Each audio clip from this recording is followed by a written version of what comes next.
Halo semuanya, pernah kepikiran nggak sih gimana caranya aplikasi-aplikasi raksasa di luar sana bisa tetap lancar jaya, bahkan pas lagi viral-viralnya?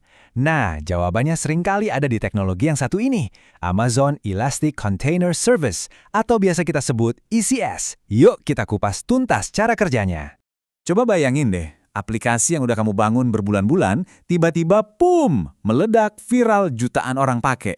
Ini kan impian semua developer ya kan? Tapi di balik layar, ini bisa jadi mimpi buruk beneran. Server mulai kepenuhan, developer pusing tujuh keliling, dan pengalaman pengguna jadi, berantakan. Jadi gimana cara kita ngeberesin kekacauan ini? Oke, kita akan mulai dari ngertiin dulu apa itu sakit kepala penskalaan. Terus kita kenalan sama pahlawannya, si kontainer. Dari situ kita langsung masuk ke jantung pembahasan, yaitu Amazon ECS dan semua perangkat canggihnya. Dan terakhir kita simpulkan kenapa orkestrasi itu jadi kata kunci yang mengubah segalanya. Siap? Ini tuh masalah yang ironis banget ya kan? Kita kerja keras biar sukses, tapi giliran suksesnya datang, infrastruktur kita malah nggak siap. Inilah yang kita sebut sakit kepala penskalaan. Ketika pertumbuhan yang kita impikan justru jadi sumber masalah terbesar. Masalahnya tuh ada di detail-detail kecil yang bikin pusing. Tiap mau ada update, tim harus berjuang sama dependensi yang beda-beda di tiap server. Perlu nambah kapasitas, prosesnya manual, lama, dan rentan banget salah. Satu kesalahan kecil aja bisa bikin seluruh sistem ambyar.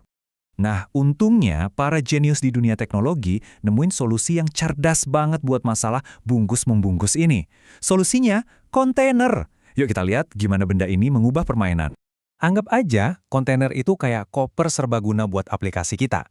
Di dalamnya udah ada semua yang dibutuhin. Kodenya, library-nya, semua pengaturannya. Lengkap.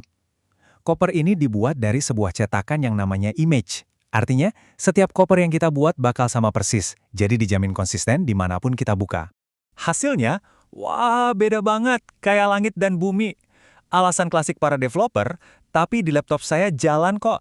Akhirnya lenyap. Dependensi nggak lagi jadi momok yang menakutkan. Dan proses deployment yang tadinya manual dan bikin deg-degan, sekarang jadi otomatis, cepat, dan bisa diandelin kapan aja. Oke, masalah packing udah beres. Tapi, sekarang muncul masalah baru, yaitu masalah skala. Ngurusin satu atau dua kontainer sih gampang. Gimana kalau kita punya ratusan atau bahkan ribuan? Siapa yang ngatur mereka semua? Siapa yang jadi mandornya? Nah, disinilah panggungnya disiapin buat Amazon ECS. Kalau kontainer itu kita ibaratkan para musisi, maka ECS ini adalah sang konduktornya, yang tugasnya mastiin ribuan musisi ini main bareng dengan harmoni yang sempurna. Secara resminya, ECS itu adalah layanan orkestrasi kontainer. Coba perhatiin kata kuncinya, orkestrasi. Ini bukan cuma soal ngejalanin kontainer aja, tapi soal memimpin, mengatur, dan mengelolanya secara cerdas dalam skala yang super besar. Coba deh bayangin lagi aplikasi kita itu kayak pertunjukan orkestra raksasa. Tiap kontainer itu satu orang musisi yang mainin bagiannya masing-masing. Terus ECS itu ngapain? Dia konduktornya, yang mastiin semua main bareng, nggak ada yang telat, dan nggak ada yang main terlalu kencang atau terlalu pelan. Terus, apa aja sih alat-alat yang dipakai sama konduktor canggih ini? Yuk, kita bedah komponen-komponen utamanya. Masing-masing punya peran yang penting banget. Semuanya itu dimulai dari yang namanya task definition. Anggap aja ini beneran partitur musik buat aplikasi kita.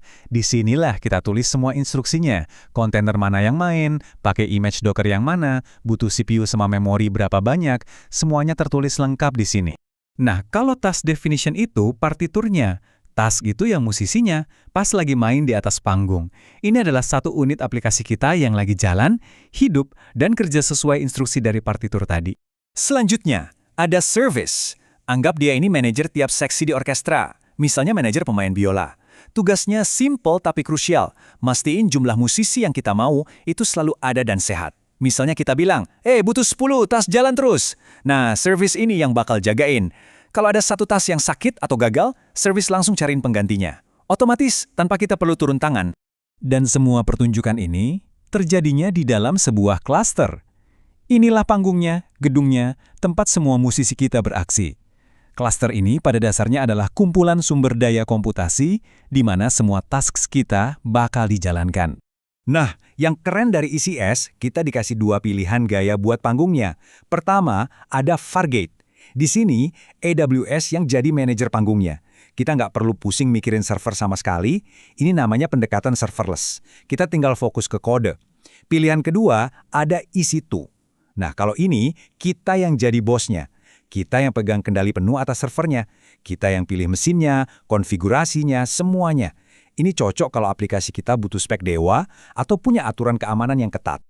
Oke, kita udah kenal sama semua pemainnya, panggungnya, dan gaya konduktornya. Sekarang pertanyaannya, kenapa sih orkestrasi ini penting banget? Mari kita lihat keajaiban yang terjadi saat sang konduktor, ECS, mulai mengayunkan tongkatnya. Ini dia 3 keajaiban orkestrasi. Pertama, deployment yang andal. Pas kita rilis versi baru, ICS bakal gantiin yang lama pelan-pelan, jadi pengguna nggak akan ngerasain ada gangguan. Kedua, penskalan otomatis. Pas traffic lagi rame-ramenya, ICS langsung manggil bala bantuan, nambahin task baru. Dan ketiga, yang paling keren, penyembuhan otomatis. Kalau ada satu task yang error, ICS langsung gantiin dengan yang baru. Pertunjukan harus terus berjalan. Dan pada akhirnya, ya ini tujuannya. Keandalan dan penskalan otomatis inilah tulang punggung dari semua aplikasi modern yang kita nikmati setiap hari. Dari streaming film, belanja online, sampai main game, semuanya bisa nyala 24/7 ya, karena ada konduktor canggih kayak gini di belakangnya. Jadi, ECS ini seolah-olah mengambil semua kekhawatiran kita soal skala dan keandalan biar kita bisa fokus ke hal yang lebih penting. Pertanyaannya jadi bukan lagi, apakah aplikasi saya siap untuk sukses? Tapi jadi, oke, sekarang saya sudah punya konduktor. Mahakarya apa ya yang akan saya ciptakan? Terima kasih sudah menyimak.